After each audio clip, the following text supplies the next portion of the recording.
operating system drive or whatever drive Photoshop is installed in, unless you have assigned your scratch disk to another drive. Did that answer your question? Yeah, and I actually like importing through Lightroom, and I'll tell you why. A number of reasons. A, I can make it a DNG. Yep. And it's really easy. Yeah.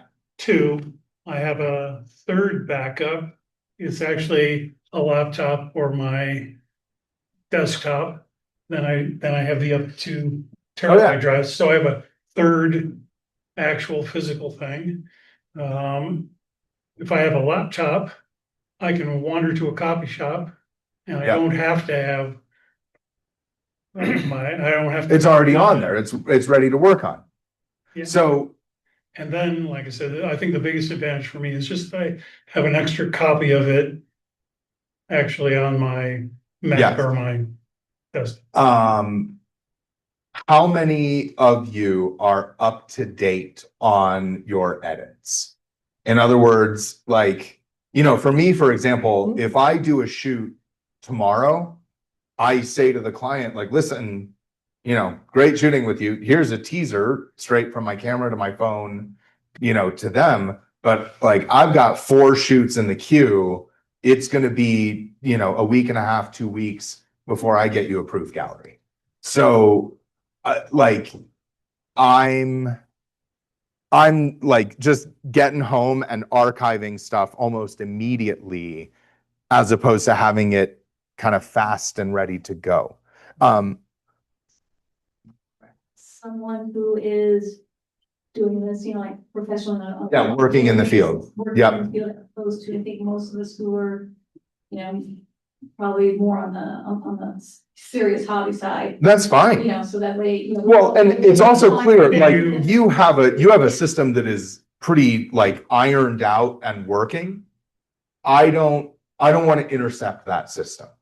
I want to show you some file naming stuff. But I want to operate on the easier level that's like anything's better than nothing. If you're already dealing with triplicates, like, throw one back, because like you're I in. have another question for you. You actually do client shoots and have a client sitting there. Yeah. Wouldn't you be a logical person that would tether to your laptop? Oh, I hate tethering. I hate them too. But here I have a client that wants to see. Right. No, so my suddenly answer to that is laptop, right? This laptop that I'm working on has 4 gigs of RAM. It is yeah. It is an internet only laptop. It is begging for death, just right. And so, like, the idea of anything mobile to me, absolutely not. I have a student though who runs a Nikon Z8 with a Cam Ranger to his iPad Pro, and his client also has an iPad Pro, and they are screen mirroring. So he has a shoulder sling. He's shooting architecture and interiors. He will shoot a bracketed exposure. His iPad Pro will HDR it for him. And then the client sees an outputted HDR in real time. I don't know how to do that. I want him to teach me, and then I never want to do that. There are systems that work beautifully. I don't tether because I love to run and gun, right? And this set that I have up right now is just hummingbirding from location to location in the city. And like, tripods are for dorks and tethering is for studio shooting. Fight me on that. I'd never tether unless I'm doing a shooting demo for students. And that's where Capture One solves all of these issues already. Then you send your stored, correctly labeled and attributed photo into a competition. And then the kid at the receiving end, converts it to JPEG and throws it on the website, and all of it's gone, right? And I think last year, 2 years ago, I like signed a petition that was basically like, yes, I support a new file format that includes basically a lossless JPEG, that includes that kind of information. The internet is such a fast moving, downhill rolling boulder that it is going to take serious, I mean, like United Nations plus government intervention to change what we now hold as the gold standard, which is JPEG. And JPEG sucks.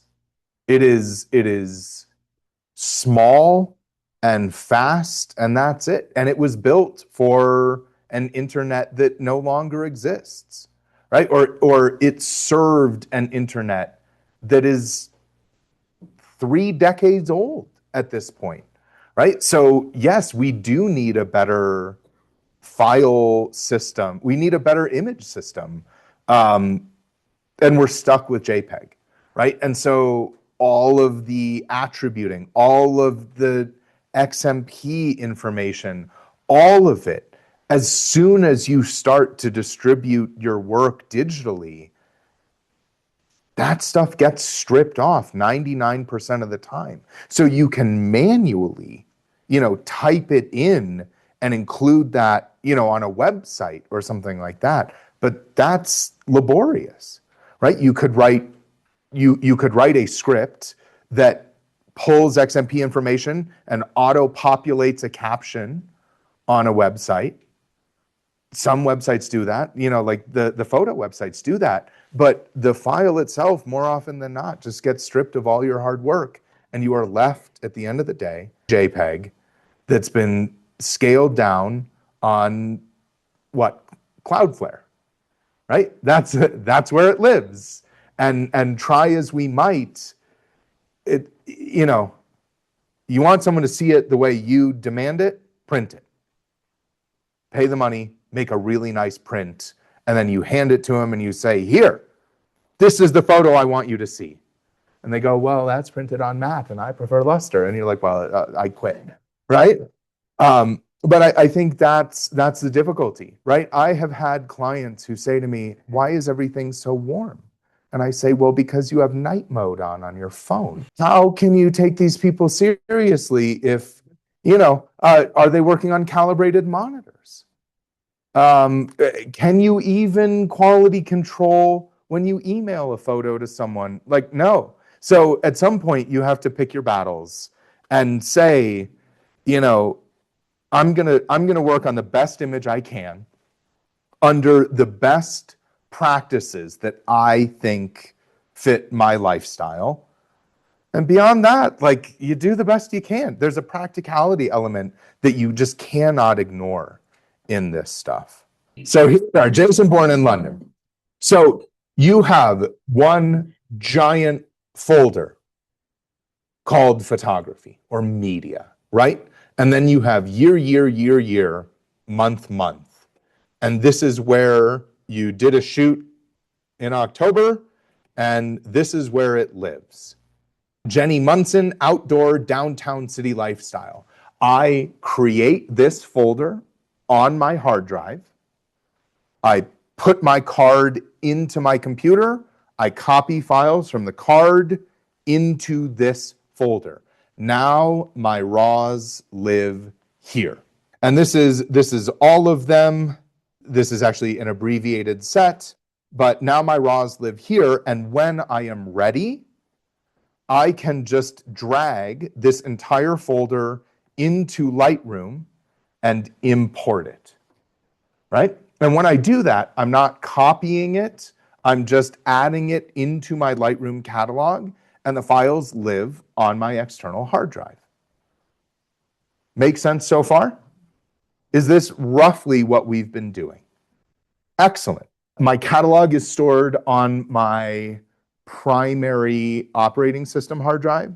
So by default, that's usually in application data on Mac or documents on PC. I just wanted to know, basically, your primary operating system on your computer versus Yep. your external hard. Yes. And then for the gearheads, I run a separate second internal M2 hard drive where I keep my Photoshop scratch disk. So I have an internal operating system drive and a second internal hard drive just for Photoshop scratch disk that hums. That seems to be a pretty good system. I don't know if you said that to this chat. Do you use Capture One? Yes. Okay. Um, I'll ask more later, but Yeah. I'm curious. I love them all for different reasons. So now we're in Lightroom, and my photo tree, my catalog system, will be here in folders. And right now, since I just dragged this in, and this is actually the first time I've used Lightroom on this internet machine, I'm going to go to Show Parent folder, and now we start to see our folder tree, our directory starting to take shape, right? So we can surf through entire photo shoots through our folders tree in Lightroom, right? Now, this has nothing to do with Lightroom keywording. Totally fine if you guys want to use keywording, if you want to use image tagging or anything like that. That primarily works with Lightroom's side of things, unless you're doing the DNG conversion, which also fair game, but this is like an easier step for most users, right? So we have given our shoot, Jenny Munson outdoor lifestyle that lives within 2025. Now, Lightroom just rolled out this new AI culling. I'm not interested. Like, I like the process of looking at the pictures that I take. That's why I take them, right? So I'm gonna see, so here I have images. This is an edited version because I threw in my Photoshop TIFFs as well, right? But I look through and I say, damn, I like that one. I like the step there. I don't like the step there as much, and I cropped the foot. So, like, is auto culling going to get that? I don't know. I want to be aware of where my successes are and where my failures are, right? Then we come to this shot. I think this is nice, but I prefer a tighter crop, right? So all of this process, right, is, I still think, you got to go through your photos. You got to check them one by one. See, did I nail the focus? Did I hit my exposure, right? The Lightroom side of things is not necessarily digital asset management, but what we do leading up to Lightroom and what we do after Lightroom definitely is. My personal system is from Lightroom. I want to export two things. The first is a web resolution, easy to send out. Here are your photos. Give me my money. Like, done, right? I export everything at 3,000 pixels on the long side at 300 ppi. No 72 ppi web ready, nothing like this. I export a high quality version of an image right out the gate. 3,000 pixels on the long side at 300 ppi. Why? I live by this idea that once you put something on the internet, it theoretically is forever, right? And what I cannot abide by is some crappy version of my work existing on the internet, floating around without my knowledge, right? And surely if an image goes viral, if an image gets picked up by social media, that can happen. There's the possibility of that. So I want to do everything in my power to make sure that the image I am distributing as my baseline is a high quality image, right? So when I export from Lightroom, the first thing that I'm exporting is this batch of photos that has been renamed, whatever your file naming is, that goes into basically uh,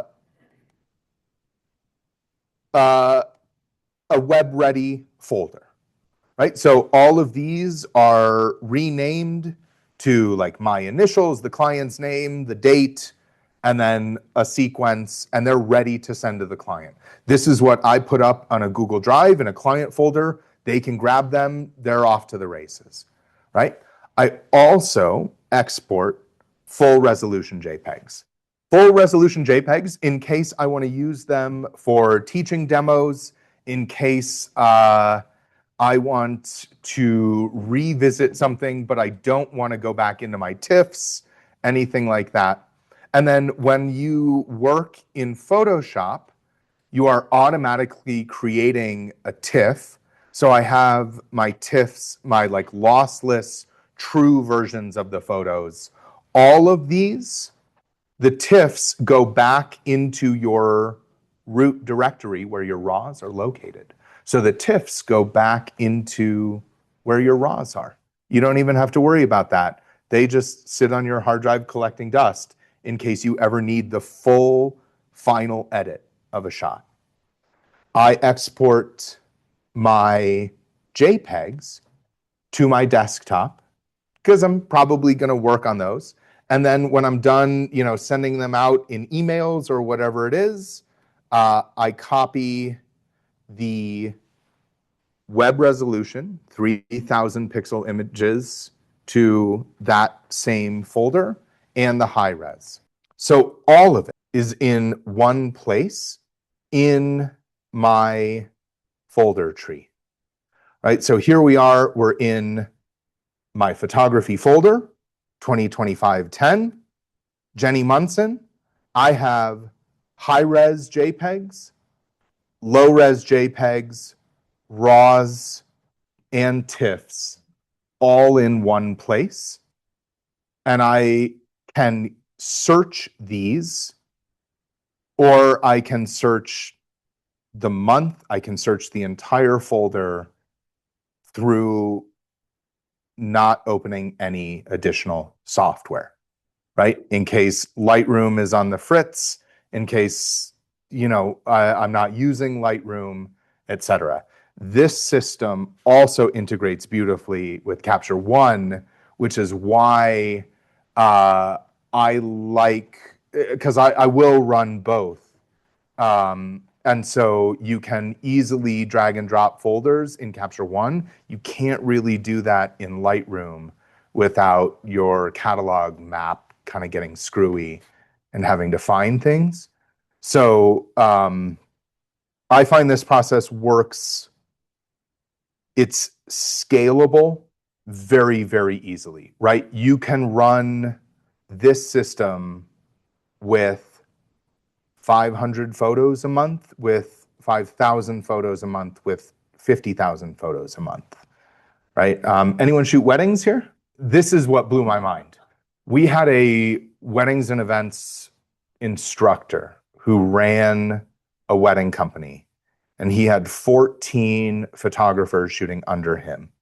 They were shooting 8 to 12 weddings a weekend for approximately 30 weekends out of the year. So each wedding photographer was turning over 2,000 to 4,000 photos. So conservatively, we're looking at 24,000 photos. Let's say 3,000, average of 3,000 per photographer, 8 photographers, 24,000 photos going into their master Lightroom catalog. And then smart previews went out to Indian retouching teams, came back the next day while they were asleep. And he would fill up the available working brain power of a Lightroom catalog in a month. Because Lightroom catalogs can probably hold around 200,000 photos before they really get screwy and before the math just goes out the door. They were constantly doing insane volume, and Lightroom can keep up, but all of it takes the habits of backing up the data, backing up your catalogs, purging your catalogs. I think don't get attached to your Lightroom catalog.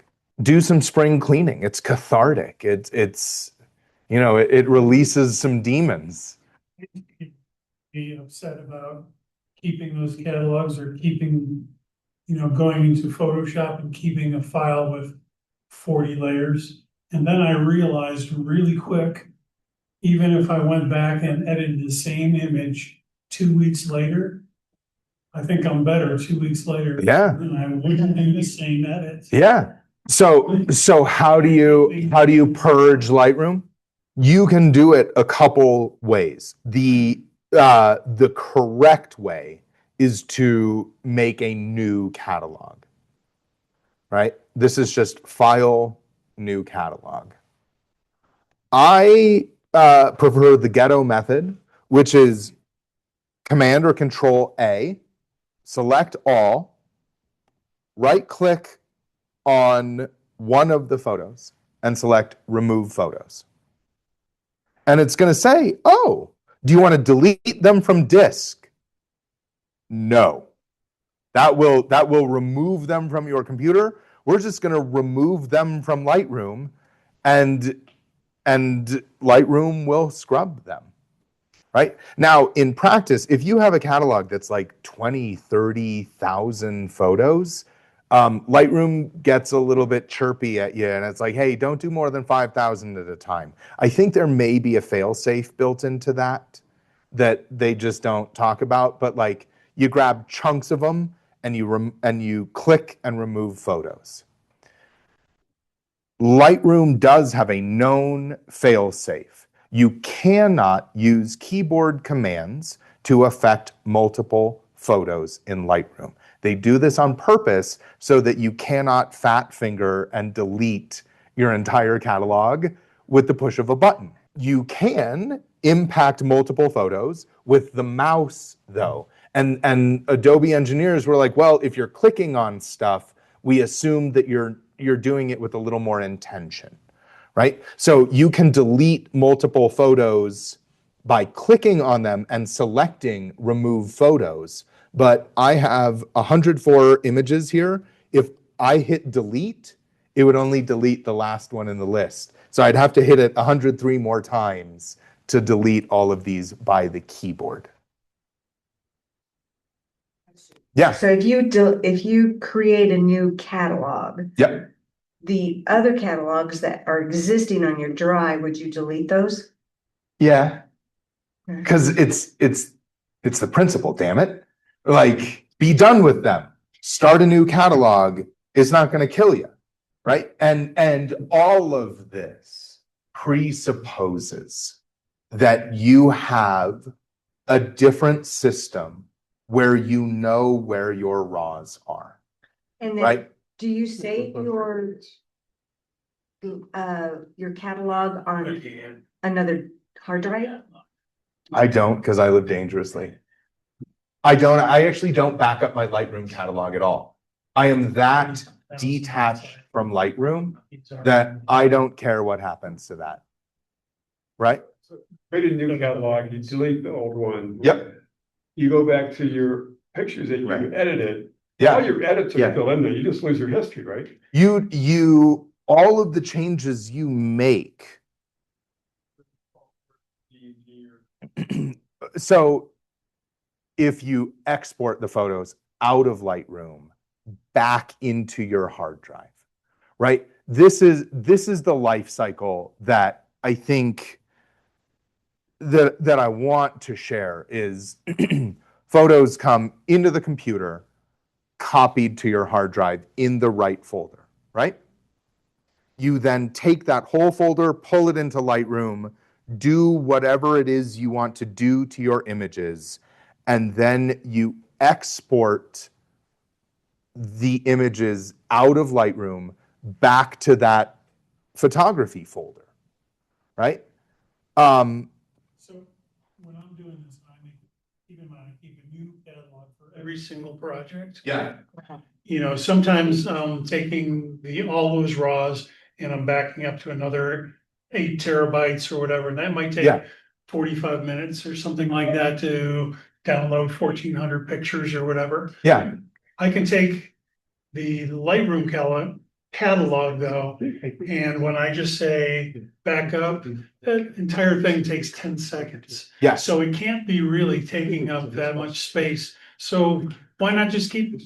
I mean, it's not killing your. It depends on that's a previews issue. If you are running smart previews, then the catalog file size stays small. If you are building previews for your images, that's when your Lightroom catalogs get bloated. Yeah. Yep. I was wondering, why is my laptop not having any memory left in it? Yes. And that's when I discovered that's what it was. So I just deleted all previews. Here's Yeah. another question of how you sort. Okay, you shot 1,000 pictures at a wedding, you keep 100 of them, you back them up to high-res JPEGs, and you backed them up, those keepers to 300 by 300 at 300 DPI or Yeah. whatever. Yeah. Okay, so now I have those. Do you, when you export, do you rename or do you keep the original file names so that your original nefs or, you know, Yeah. whatever, are the same, so when the wedding person goes through, it's not necessarily 1, 2, 3 through 100, but it might be 155, 36, so that you can match the raws to the keepers. Do you understand what I'm saying? Yes, this is a tricky one. So when I'm sending images to just my clients, the web resolution JPEGs are renamed starting at 0001, right? I don't retain original file numbers. My high-res files, which I keep on hand, are original file names exclusively. No renaming at all. And my TIFFs are also original file names. So I can cross-reference, I can resort them, but I don't necessarily want my client reading into file names out of sequence if I am reordering something. Now, this gets way more complicated because if I'm shooting for a clothing company, my file numbering is often associated with a product SKU, like a product number. So if we're shooting red beanies, white beanies, and blue beanies, my file number might be like 001 dash and then like a 12-digit file code, like a SKU that I don't know what that is, but like the client has sent me that number and they use it, right? So file numbering gets weird. I prefer to just give clients a clean slate right out the gate. Yes. Just want to clarify something, Patrick. The DNG file does not, if you wipe out your Lightroom catalog, your image edit that you exported has all that information. Yes. The DNG does not. That's So what you Lightroom lose all- does, is it stores your edits. If you clear your Lightroom catalog and you have not exported your edited photos, your edits are gone. Right? So if you're editing in Lightroom, Right. right? Yeah, I was moving computers and I lost somehow my old catalog and I had to start from scratch. Yeah. So I just, okay, new catalog, and I pointed Lightroom at it. Okay, here's my file folder. Go find my files. Brought them all back in, I think all my edits were there, except my history is gone. I didn't see my history anymore. Okay. But my exposure changed, my shadows It must have changed. found the I old could even catalog. go Yeah, and see it found your I- catalog. I could see, my mask that I put in there. Yeah. So I didn't really lose anything other than, okay, what did I do when? I can Right. go back Right. to any of my edits. So yes, it did find it. So Lightroom found your old catalog to recall that information.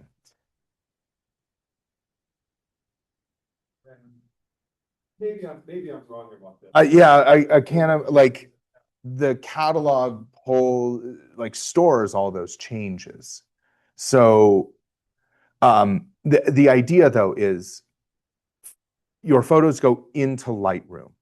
And then what I encourage you guys to do is to get them back out of Lightroom through the export process so that, again, it goes back to where all of your files are in case Lightroom fails, in case your catalog gets corrupt, in case Lightroom, which is getting better but is still notoriously finicky, causes you drama, right? You know where your JPEGs are, you know where your Photoshop files are, and you know where your RAWs are. So you work on a photo in Lightroom, you get it exactly how you want it, you love it, then export it. Yes. So since we do competitions, they require some contests require different, they have different requirements, like Yeah. the long side has to be between 3,000 and 4,000. Yeah. And no larger than 4 MB. Yeah. So you constantly have to go back to what your edits were in Lightroom to export it again. Yeah. Or change those parameters when you export it again. yes. So I can never really get rid of. And then if they ask for the raw file, you have to send them the raw file. Yeah. Something to consider. Most of my time in post-processing is not in Lightroom. It is in Photoshop, right? And on a per photo basis, I maybe spend fewer than 60 seconds on an image in Lightroom into Photoshop, right? So when you say, well, just I need to grab different file sizes or different resolutions or different color spaces, right? Maybe they want Adobe 1998, maybe they want sRGB. I can grab my TIFF, which is the edited version of my RAW, pull that back into Photoshop, zap it up, done. And I don't have to go back into Lightroom, right? So if you're not using Photoshop, then yeah, you are stuck going back into Lightroom and re-exporting these different sizes. Do we know about export presets? Have we touched on these? Okay, hour and 6 minutes, got it. Export presets will save your butt. The idea of from Lightroom, yeah. Because then you can just click a button, click your preset, and you've got your competition sizing, you've got your web sizing, you've got your file naming, all of this stuff, right?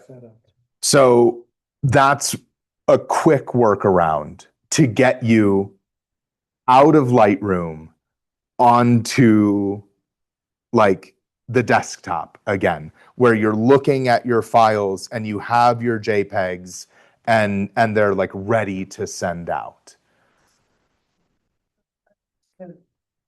So I work a lot in Lightroom, Okay. and I will take it into Photoshop to like sharpen or some minors, but when you're in wildlife competitions, you can't alter. Right. So there's no really reason to really be in Photoshop. Photoshop does not scratch that itch. Right. Whereas, you know, So for I'm still stuck in. yes. Unless you wanted to ditch Lightroom altogether and work in Camera Raw, which still wouldn't really solve much. But like, yeah, you're effectively stuck in Lightroom. So yeah, what do you want? Bridge? No, it's terrible. I've tried, yeah. Lightroom is a superb tool for managing photos, for sorting, for cataloging. But recognize that Lightroom is a sledgehammer and Photoshop is a scalpel. And if you are reorganizing a mountainside, you don't want to use a scalpel. And if you are reorganizing someone's face, you don't want to use a sledgehammer, right? So they work together, they work in harmony, but they also work fine separately, right? The correct workflow as determined by Adobe, which take that for what it's worth, is you import into Lightroom, you do global changes to your photo, you then edit in Photoshop, and it creates a copy of the photo in your RAM that you are working on your operating system hard drive. So you're editing in Photoshop, you're pulling out zits, you're removing power lines, whatever it is, and then you just hit Command S. And then it goes back into Lightroom right next to your photo with a dash edit in the file name, right? And in the background, in this folder, what it's really doing is it's putting the dash edit as a TIFF file where your RAWs are, right? That's all Lightroom is pulling is a TIFF file from your RAW folder. So it's already there. It's done waiting for you. Save then when you create a new. So if you save layers in Photoshop, it'll be a PSD file. If you flatten and then save, it'll be a TIFF file. And then it will go back into Lightroom as dash edit, and you export your dash edit file into JPEGs to send out. You want to see that process? Okay.